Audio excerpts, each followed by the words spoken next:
তো একটা বুড়ি মা চিন্তা করছে আমার একটা মেয়ের বিয়ে দেবো, তো নিজামুদ্দিন আউলিয়া নাকি বলো দানি, তখন গিয়ে কিছু টাকা পয়সা নিয়ে আসবো, নিয়ে এসে আমার মেয়ের বিয়ে দেবো। তো বুড়ি মা কাছে নিজামুদ্দিন আউলিয়ার দরবারে গিয়ে, নিজামুদ্দিন আউলিয়া এত দেখতে সুন্দর, খুশবু, মানে তখন তো আউলিয়া হয়ে গেছে, নুরানি ঝলক দেখে বুড়ি মা তখন টাকার কথা ভুলে গেছে, ভুলে যেয়ে তখন সেবা করতেছে। কিছুদিন পরে মনে পড়েছে, আরে আমি তো এখানে টাকার জন্য এসেছি আমার মেয়ের বিয়ে দেবো বলে।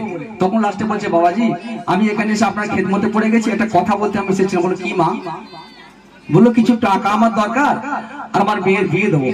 তো নিজামুদ্দিন আউলিয়া তখন বললেন, বাবা আমার কাছে দেবার মতো তোমার কিছু নেই, তো এক কাজ করো, ওখানে একটা ছেঁড়া জুতো পরে আছে, ওটা নিয়ে চলে যাও। দেখেন সুবহানাল্লাহ, ছেঁড়া জুতো একটা পরে নিয়ে চলে যাও। বুড়িমা মনে মনে করলো হলো, বীরের ছেঁড়া জুতো নিয়ে কি করবো? তুই যখন বলেছ তখন নিয়ে মাথায় করে নিয়ে যাচ্ছি। এক জঙ্গলের ভেতর থেকে যখন যাচ্ছে, আর সেই রাস্তা থেকে আমির খুসরু বাণিজ্য করে ফিরছে, তো জঙ্গলে ঢুকে দেখতে পাচ্ছে ওনার পীরের শরীরের খুশবু বার হচ্ছে। তখন আমির খুসরু চিন্তা করছে যে আমার পীরের শরীরের খুশবু এখানে কোথা থেকে আসছে, কি ব্যাপার? কিছুটা দূরে আগিয়ে এসে দেখে একটা বুড়িমা মাথায় করে কিছু একটা নিয়ে যাচ্ছে। তখন বলছে, বুড়িমা ওটা তোমার কি? বলতো বলিনিস, আমি গিয়েছি নিজামুদ্দিন আউলিয়ার কাছে, আমি কিছু টাকার দরকার, সে আমাকে এই টাকা ছেঁড়া জুতো দিয়েছে। তখন আমির খুসরু কি করেছিল জানেন? সারা মাসের বাণিজ্যের টাকা বুড়িমাকে দিয়ে বললো, এই জুতোটা আমাকে দাও। আমির খুসরু জুতো নিয়ে চলে এসেছে নিজামুদ্দিন আউলিয়ার দরবারে, এসে বললো, বাবা আমি এত লাভ হয়ে গেছে, বলতাম আমার হিস্সাটা দে। বলে তোমার হিস্সা কি দেবো? একটা বুড়িমা দেখি তোমার জুতো নিয়ে পালাচ্ছিল, আমি সব টাকা দিয়ে তোমার জুতোটা নিয়ে পালিয়ে এসেছি। তখন নিজামুদ্দিন আউলিয়া বলছে, কি আমির খুসরু, তুই অনেক সস্তায় পেয়ে গেছিস।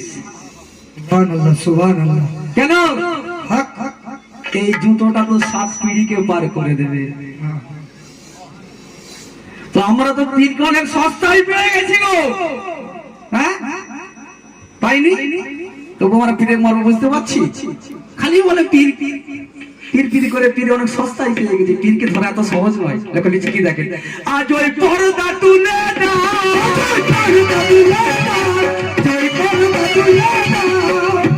ও তোমার চাঁদের মুখ দেখাও, চাঁদের মুখ দেখাও, তোমার চাঁদের মুখ দেখাও, আমার মৌলার সুরত নিয়ে চাষা আসিলেন ধরায়, মৌলার সুরত নিয়ে চাষা আসিলেন ধরায়, মৌলার সুরত নিয়ে চাষা আসিলেন ধরায়, মৌলার সুরত নিয়ে চাষা আসিলেন ধরায়।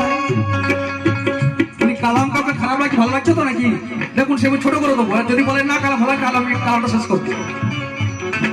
দেখেন এ কি পর্দা, এই পর্দা যদি একবার উঠিয়ে দেয় সে মুরিদ শোনা হয়ে যাবে। কি আজ ওই পর্দা তুলে দাও, পর্দা তুলে দাও, ও তোমার চাঁদের মুখ দেখাও, চাঁদের মুখ দেখাও, আমার মৌলার সুরত নিয়ে চাচা আসিলেন ধরায়, মৌলার সুরত নিয়ে চাচা আসিলেন ধরায়, মৌলার সুরত নিয়ে চাচা আসিলেন ধরায়, মৌলার সুরত নিয়ে চাচা আসিলেন ধরায়।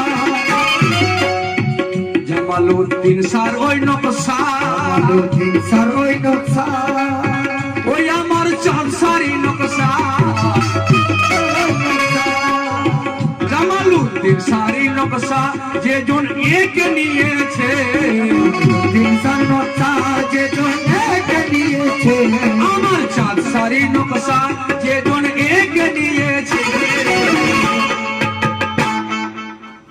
পীর যদি মনে করে তোমাকে আমার সুরাত ধরতে দেব না, তুমি সারা জীবন ভোর পীরের সুরাত তোমার খায়ালে ভাসাতে পারবে না, ঠিক না ভুল?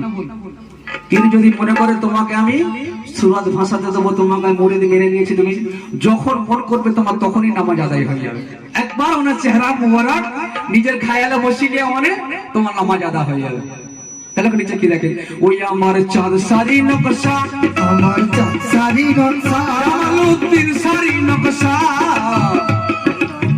ওই আমার চাঁদ সারি নকশা যে জন এক নিয়েছে, সারি নকশা যে জন এক নিয়েছে, আমার চাঁদ সারি নকশা যে জন এক নিয়েছে।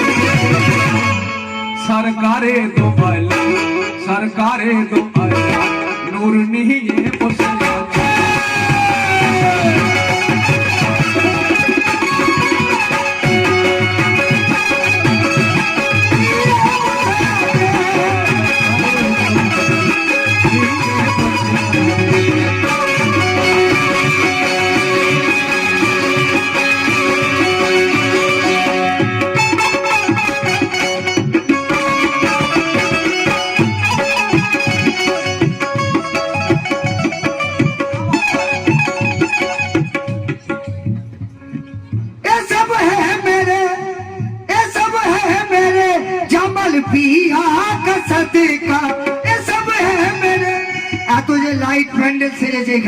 কিসের জন্য क्या बात है ये सब है मेरे जमल पिया का सदका पिया